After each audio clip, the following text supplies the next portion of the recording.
Another taxonomy I want to mention is timing. So prospective funding, of course, happens before a good is produced. There you have an actual causal impact, but you have the uncertainty of whether the team is going to succeed, the uncertainty of whether the project is even possible, how much value it will be. And there's an information asymmetry there. The team that you're funding has more information than you do, so there's a market for lemons kind of situation. On the other hand, retrospective funding, much easier to evaluate something once it exists.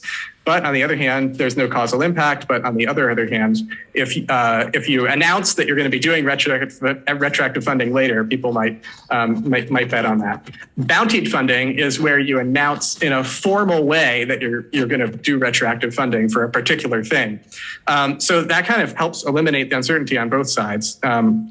You know, as a project that the funder is going to value something, and the funder knows that they're not going to have to pay unless and until there's a success that meets the conditions. But disadvantage is you have to think about what sorts of things you want to see happen and accurately articulate what the success conditions are and accurately assess how much you'd be willing to pay for it. You have to do that all in advance as a funder or as a funding intermediary.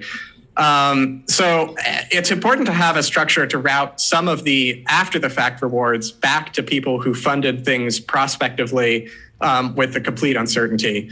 It's important to retain the option to give completely no strings attached grants. That's an important part of the funding ecosystem, especially when it comes to sort of regulated nonprofit structures who sometimes can't receive too much in return for their funding, but it's in order to extend the scope of what we can fund, we want a way for the prospective funders to obtain the rights to some of the retroactive funding.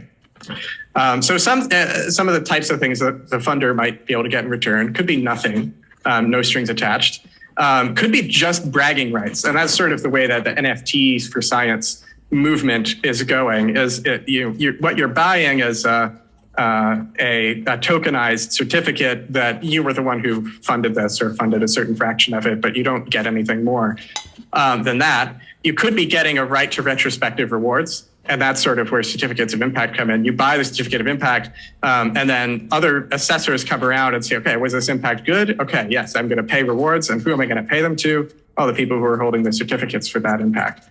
And in the transferable case, we can also separate these sort of altruistic retrospective rewards where assessors come around and pay in exchange for nothing, just saying like, all right, good work.